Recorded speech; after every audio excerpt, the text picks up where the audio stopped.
राधे कृष्णा। तो कैसे हैं आप सभी? बाल गोपाल की कृपा आप सभी पर बरसती रहे। कल के वीडियो में मैंने बताया था रमा एकादशी का मुहूर्त, राशि के अनुसार क्या दान करें और लास्ट में बताए थे कुछ उपाय। आज सुनेंगे रमा एकादशी की व्रत कथा को। बने रहिएगा पूरी वीडियो में मेरे साथ। तो चलिए शुरू करते हैं।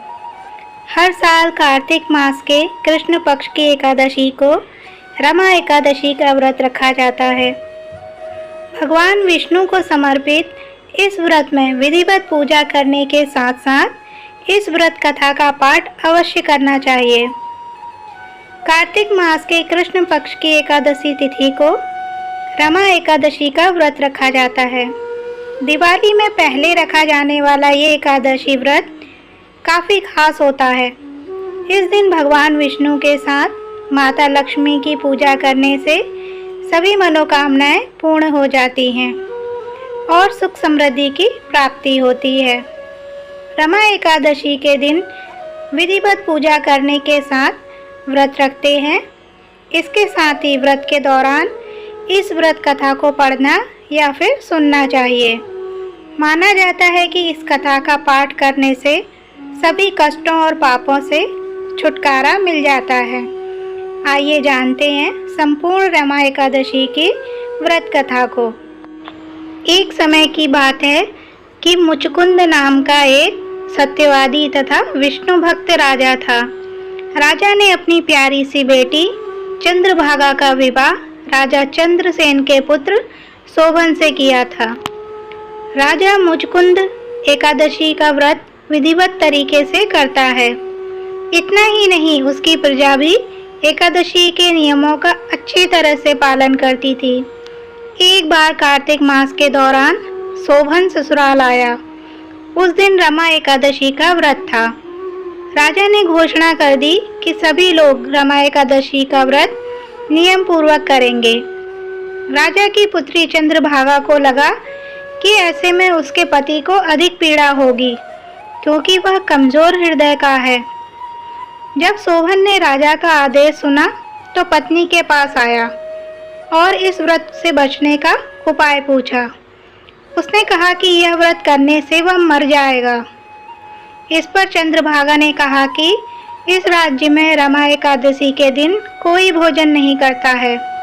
यदि आप व्रत नहीं कर सकते हैं तो दूसरी जगह चले जाएं।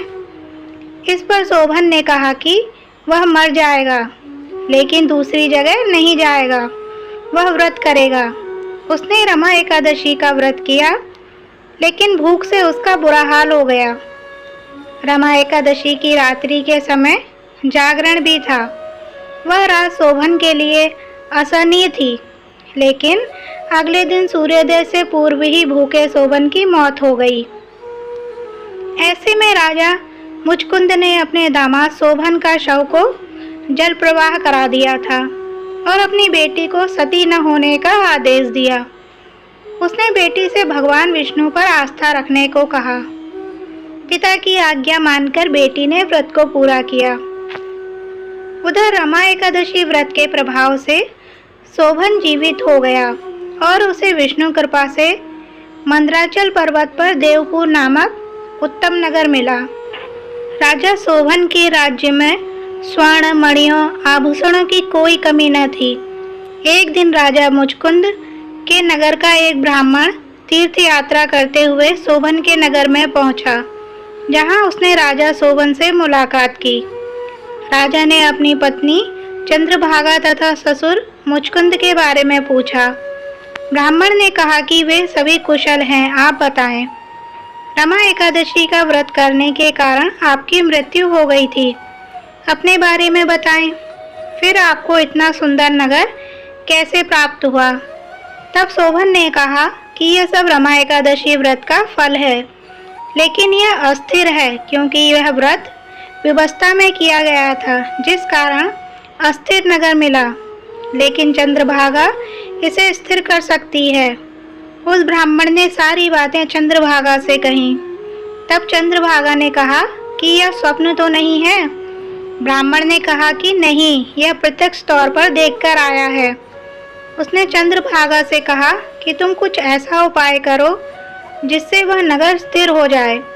तब चंद्रभागा ने उसे देवनगर में जाने को कहा। उसने कहा कि वह अपने पति को देखेगी और अपने व्रत के प्रभाव से उस नगर को स्थिर कर देगी। तब ब्राह्मण उसे मंदराचल पर्वत पर वामदेव के पास ले गया। वामदेव ने उसकी कथा सुनकर उसे मंत्रों से अभिषेक किया। फिर चंद्रभागा ने व्रत के प्रभाव से दिव्य देह धारण किया और शोभन के पास गई। शोभन ने उसे सिंहासन पर अपने पास बैठाया।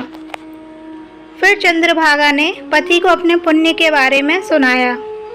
उसने कहा कि वह अपने मायके में 8 वर्ष की आयु से ही नियम से एकादशी व्रत कर रही है।